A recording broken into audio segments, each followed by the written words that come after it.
Alright everybody, welcome back. Well, appreciate you coming back, and let's continue with episode 2 on the how-to. Alright, let's do this. Okay, I'm going to take my fight line, okay, which is a braid, and I'm going to take my fluorocarbon. We're going to do a uni-to-uni knot. The first thing you're going to do is you're going to take about 4 inches on each side, and then you're going to put them together, both facing different directions. You're going to face each other, okay? Just like that. Then you're going to take your braid, and you're just going to come around, as you hold them together, you're going to come around your finger and make a loop, and then going back out, which is going to look like this. Okay, then you're going to take this end, you see that, and you're going to wrap around your fluorocarbon and come through the braid's own loop. And you're gonna do that 5 times at least, no less. 1, 2, 3, 4, one more, and 5. It's going to look like this, okay? Then you're going to pull both ends of your braid, and it will do this. Just like that. Now, you're going to turn around, you're going to take, this is difficult now, so it's going to take a little bit to get used to. But you're going to take your fluorocarbon now, and you're going to do the same thing on the other side. You're going to come around your finger, make your loop. You're going to hold that loop together with your fluorocarbon. You're going to come through that. I'll open it up a little bit so you can see it easier. And you're going to go around it 5 times and through your loop. 1, 2, then 3, 4, and then 5. And when you pull it through, this is how it will look. Try to get focus there. Okay. Then you're going to pull your fluorocarbon line. It will do this.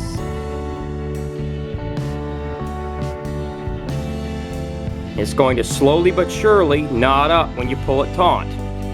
Now I like to use my teeth to pull my other end, and other people do not. But it's a little hard to do it by hand. You pull them together, and that's what you get. Okay, you have your uni-to-uni knot. Now, you take from your braid your fluorocarbon, okay, and you're going to take my buddies here, which are my clippers, and you're going to cut your excess tail off of your braid,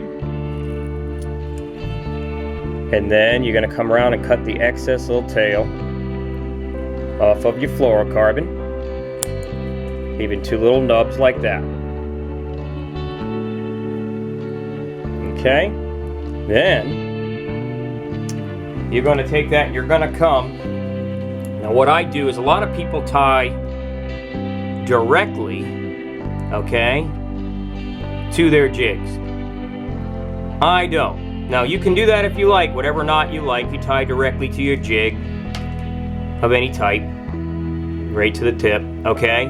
But what I like to do is, I have here in my little kit, I have little quick clips. And I do have different sizes for different things, but what I do is I take these clips, which look just like this,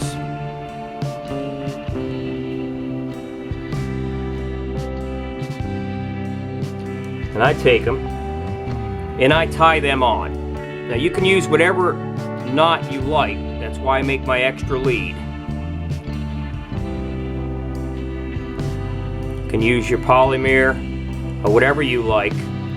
I don't use a polymer on this one, but you can. Some people have, they're not. Some people have never tied one in their life. So I suggest you use the polymer because it's the easiest for you. But I tie it on there like that. Okay? And then, of course, I cut my little excess off. Now, once that's cut, I can unclip it like that. And then I take my DOA or my Billy Bay or whatever brand shrimp I prefer, and I put it on here like this. And there it is. It's all they see. And I throw it out in that water. I let it sink, and I twitch it, and I jig it, and I jig it, and boom. They don't even see this right here. It keeps, because they will, in clear water, they'll see your braid. Green, camouflage, they'll see it. But they won't and barely ever see your fluorocarbon. Okay? Now, if I decide they're not hitting this lure, I don't have to cut and retie and start to shorten the length of my leader line. I take it, I just unclip as I like, and I say, well, I'm gonna go to this grub instead.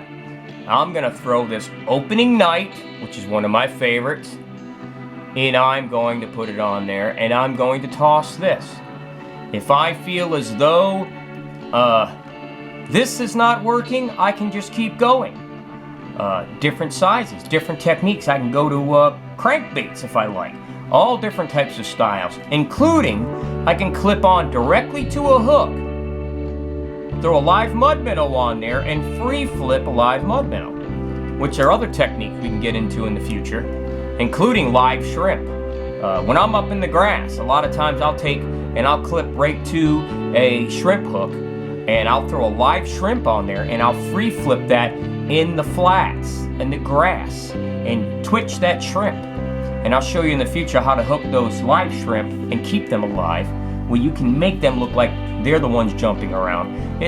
I'll tell you that it's just ongoing. But that is the technique I use for my jigging. There's my line. A lot of people use this technique. There's my fight line. And of course, right down the rod. All right. Well, there's how you rig up for your jigging and your Carolina rigs, guys. Let's move on. All right, everybody. Now, some of the questions after you've made up some rigs is going to be, how do I hook a mud minnow?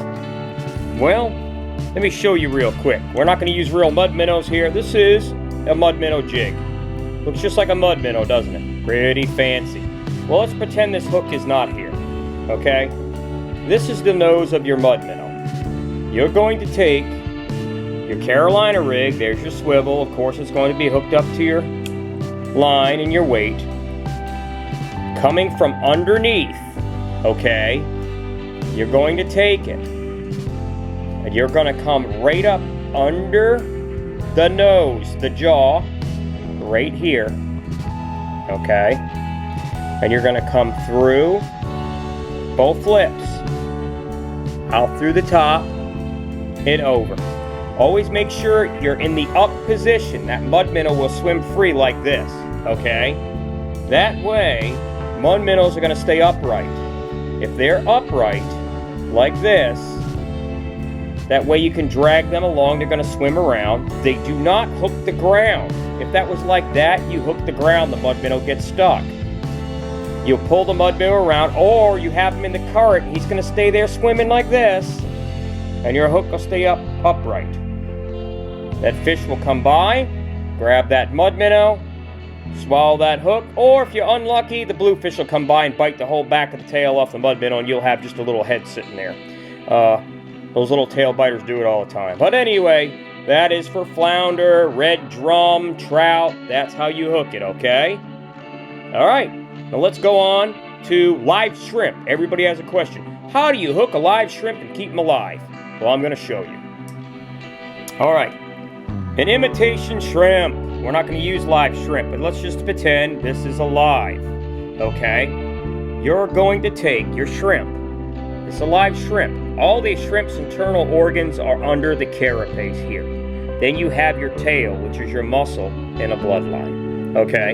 You're going to take your shrimp upside down. You're going to take it to the tip between the tail where the fin opens, alive. You're going to take your hook. You're going to pop it in just behind the tail. You're going to come up right through the shrimp's tail and just work it right up, and just before the carapace here, then you're going to turn and pop out the bottom. It will curl its tail straight out. Now shrimp, when they're crawling around, they run forward. When they take off, they kick their tail and shoot backwards. So when you cast this out into the marsh and in the water, the shrimp stays alive. He can crawl around and move around, and then you can work him and jerk him as if he's taking off. He's been startled. They always love to chew the tail, especially trout, the tail first. They will come by, they will hit that, and whoa, you're hooked. Now, sometimes when you're jigging these in this technique, it will hook bottom, so you gotta make sure, you gotta be careful around oyster beds and grass. But they do have hooks that are wire trapped that you do this with, and has a little wire right here that will skim right along that bottom, okay? I'll show you one of those in just a second, but that's how you hook and keep a shrimp alive for big fish, okay? All right. All right, everybody, and this is the wire trap hook I was telling you about for live shrimp. That wire trap is very simple. You do the same operation. You take the live shrimp. These work the best for the grasses in the marsh. Tip of the tail where it opens up from underneath, okay? You're gonna come down that shrimp body, come out just before the carapace. You're gonna turn it up. Now this one actually has a slight arch to it so that the shrimp's tail can already look curled. You see that? And then you close the trap. Just like that. Then you cast that bugger out there and you whoop, whoop, whoop, and that. They come up, hit it. As soon as he hits it, boom, hooked. But it keeps it from hooking the grass and everything. That's the wire trap for live shrimp. Now, dead shrimp. Gonna be real simple here, okay?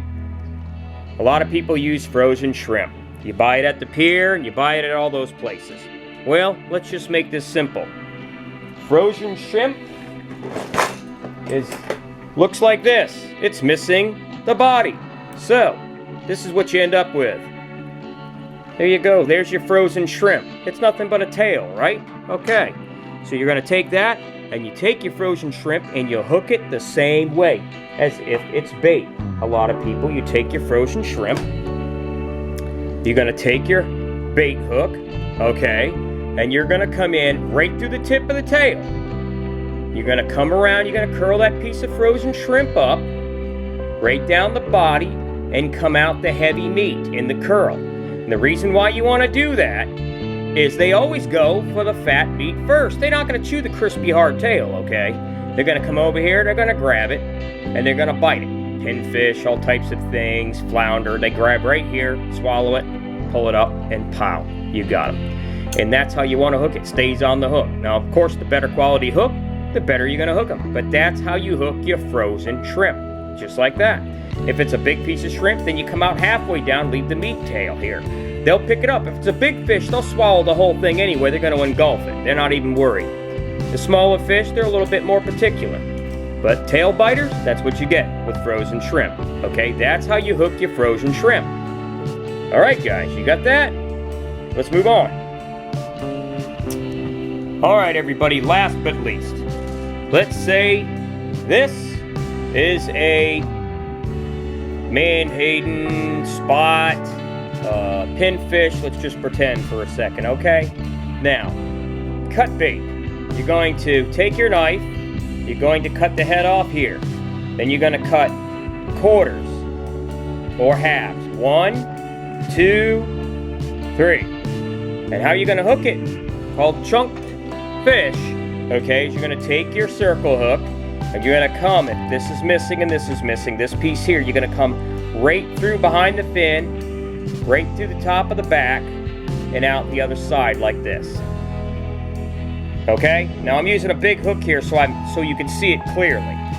Now, if it is a whole fish like this, you can either go through the head sideways. It's a dead fish. You want to go through the skull and out the side and work it in the current. It holds good. If it's live, you're going to go through the lips like a giant mud minnow.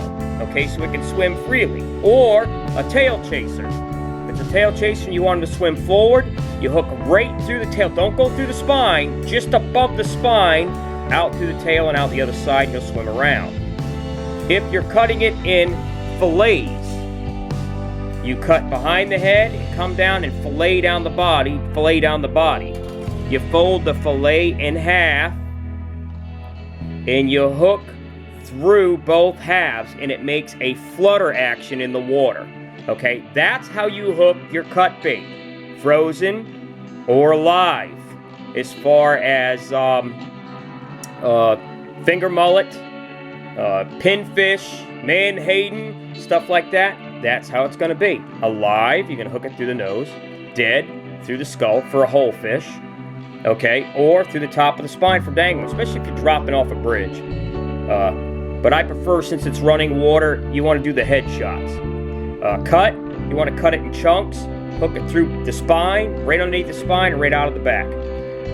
Each piece. So they'll grab it. The gut will be exposed. They'll have the scent, they'll pick it up, grab it. You don't want to bury the hook in the bait at all, because they'll hit, and a lot of times that hook won't come through that bait. And you'll end up losing them by actually pulling it out of their stomach with no hook being exposed. So you want that hook exposed. Anyway, that's about it. That's all I believe you need to know. So, we will catch y'all later. Woohoo! BG. Alright, everybody. I hope you enjoyed my little show. And I'm going to sit here, relax, play with my koi, listen to the waterfall, and I will see you all out there somewhere fishing. Y'all have a good one now.